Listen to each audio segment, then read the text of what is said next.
What's up, guys? This is Mr. Gaza with Gaza Performance Garage. Welcome today to my show. Today we'll be cutting open a automatic transmission radiator, and we will be inspecting the cooling system for the automatic transmission that is located in the radiator. We're going to see if it offers adequate cooling for our transmissions, or let's go with an external oil cooler for our transmissions. With that said, guys, let's get back to work, and let me move these cars out of the garage. And welcome to my channel. This is Mr. Gaza. And don't forget, guys, subscribe to my channel.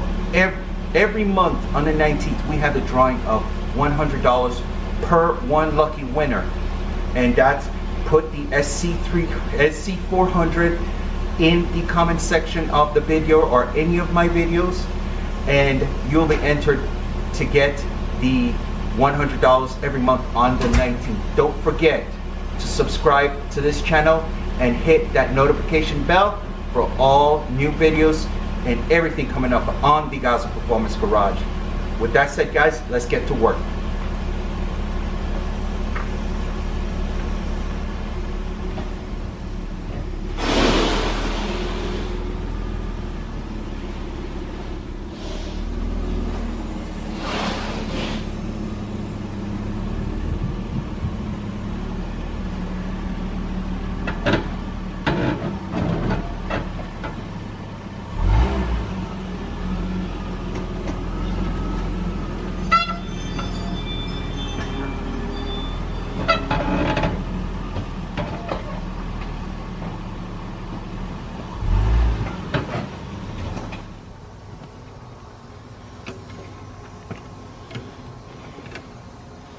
Here we have, guys, all of the SC model lineup. Of course, you know, this is my project car that will be getting flare fenders, poly flare fenders, carbon fiber hood, and a new updated bumper skin. Okay. Also, we may do a little more investment in a wide body kit for the rear wheels, because this is the beat up car. This is what we're going to do. We're going to be throwing in some hard gears on this channel with this car. Mr. Sc400 is going to stay stock and reliable. No changes done to Mr. Sc400. Alright, guys, let me go ahead and get to work. Oh, let me show you the engine bay before the battery runs out.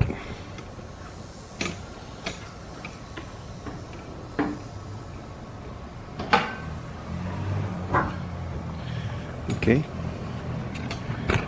right here we have the 2JZ GE motor that will be getting a 2JZ GE turbo manifold with a 7063 GT 35 turbo, and we're not going to be running any air cleaner that looks all coned out and all of that. We're just going to be using the stock air box because it offers adequate air supply, and it's taking fresh air from the front. So we're going to get rid of all of this right here and leave this. So good, so far so good. All right, guys, let's go ahead and get to work.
Okay guys, yes, right here we had cut the bottom part of the radiator.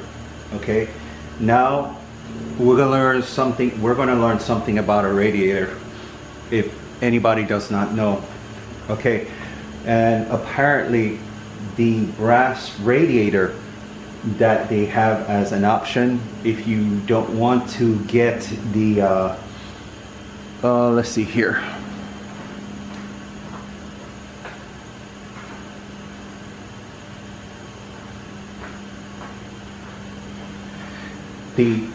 The other option is if you can't afford basically to buy the Nippon Denso radiator, which is an aluminum core. This is the alternative basically.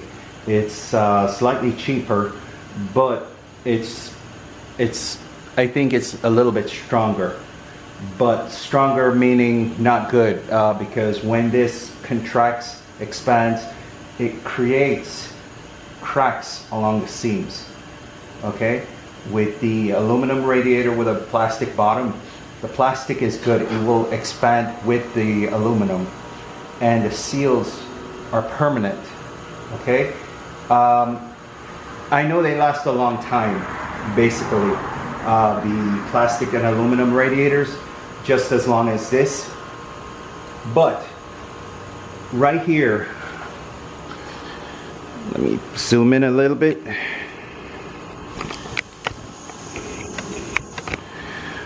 Right here guys, do you notice you see two sets, two tubes right here? This is a 2-core radiator, means 1, 2. 2 pipes run up in the radiator. So it's basically sliced in half, 2 going in. Okay, there's some radiators that have one solid line, a solid core, which is actually better than the 2-core because that one piece makes it stronger and it allows more water to flow through, which is what the Denso radiator is. It has one long piece and it's as thick as this and it cools better. Aluminum always cools better.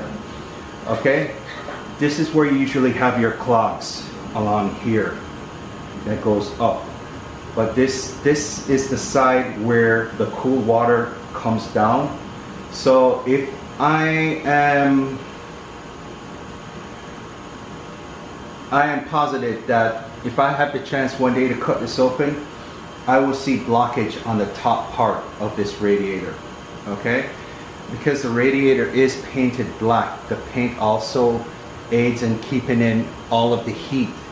You don't want to paint your fins on a radiator. It will not cool properly. You will creep in heat.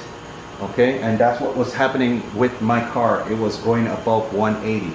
All right, now we got that settled. The question here is now, is the radiator an adequate source of cooling for the transmission?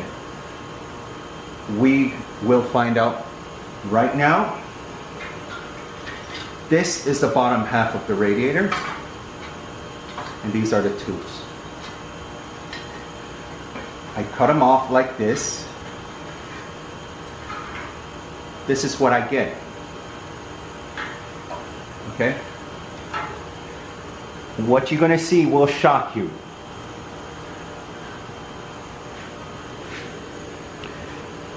It's a tube within a tube.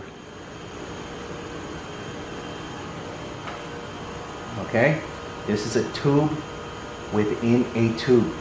I don't want to cut this because maybe I'll find good use for this. Never know. I can just basically set up a nice little cooler for maybe the fuel leaving the engine going into the tank. I can use this as a fuel cooler. This is a good way to cool your fuel so that you don't have vaporizing going back in your tank and creating a huge amount of pressure. So this, I found a nice fuel cooler. Very good. All right. For a transmission cooler, looking at this, I would not recommend, if you're pushing this car hard as I do, this will not cool your car, the fluid for the transmission properly. You're going to get back hot fluid back in your oil, in your transmission oil pan. So what I am going to do, being that I'm going to turbocharge the Sc400, I know this is the same setup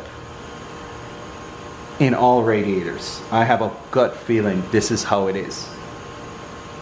I don't like it. So what I'm going to do is invest in a automatic oil cooler, because I will be running extra power, and for the Sc400 as well, because I really stomp on that thing real hard. This thing is not going to cut it for me. Okay? Ask me if I'm disappointed. Yes. What I was expecting in here is a tubing this size with fins on the inside. Okay? Heat sink fins that can cool the oil properly. Okay? So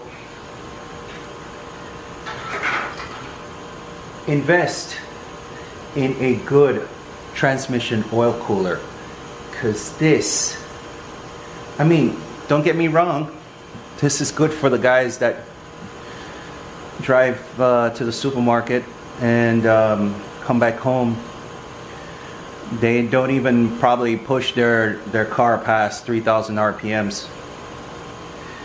I mean, this is great, but if you want an adequate cooling for your transmission, I would recommend that you do better than this.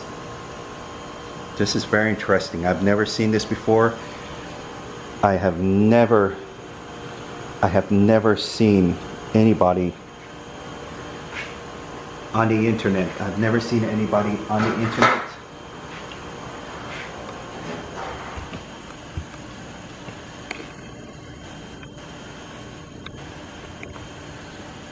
God.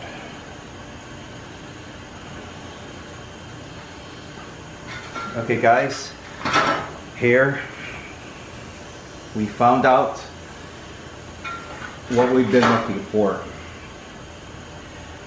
Here is the bottom of the panel.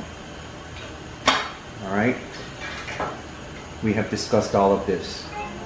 This is discussed already. This is your 2-row radiator. 1, 2. These are rows, split in half.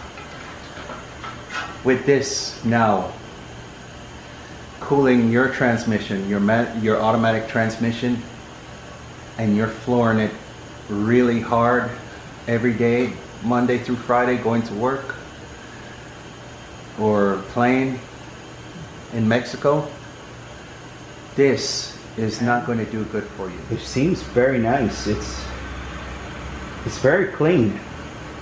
And I was complaining before about the radiator not cooling. My mind is telling me that this, being that it is a brass radiator, this is the reason why it was not cooling properly the way I wanted.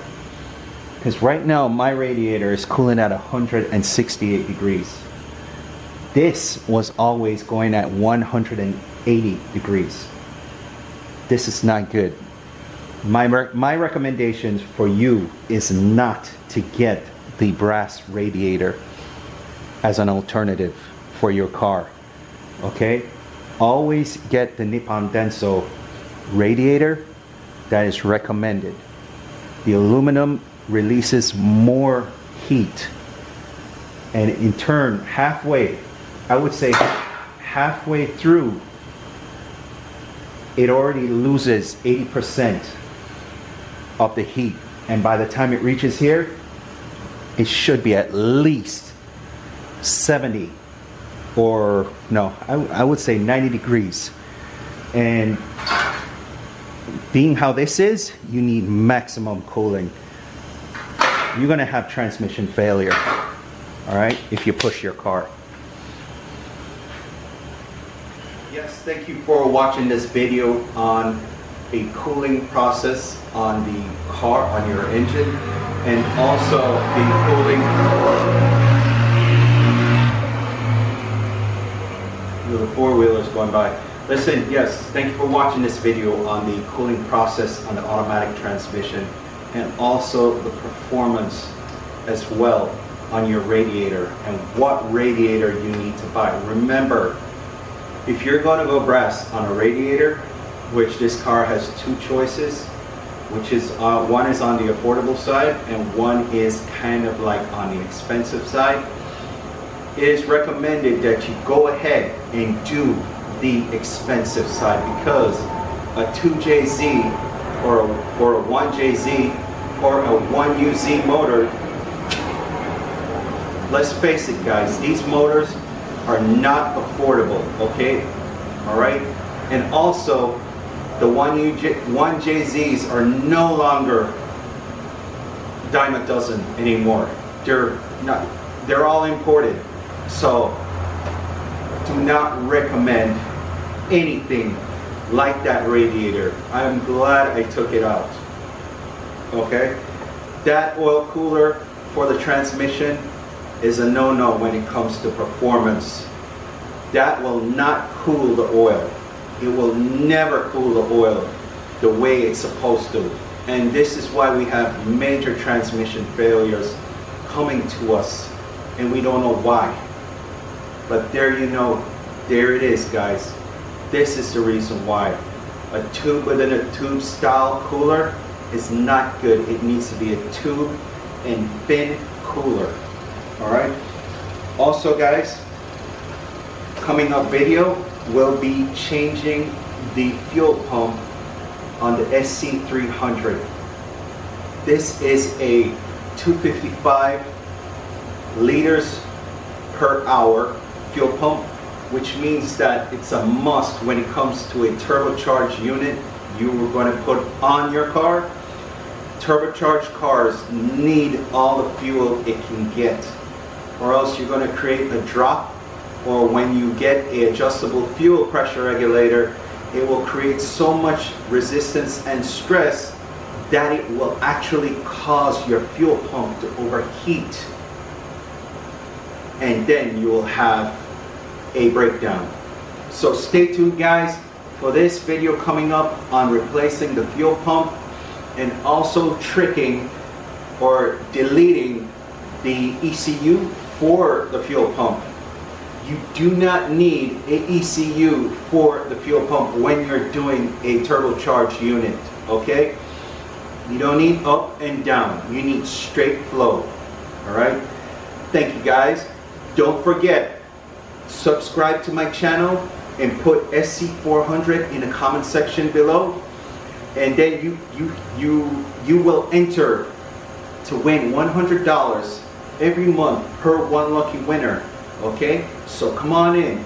All my subscribers, just go ahead, subscribe to my channel, hit that like button, and then hit that notification bell.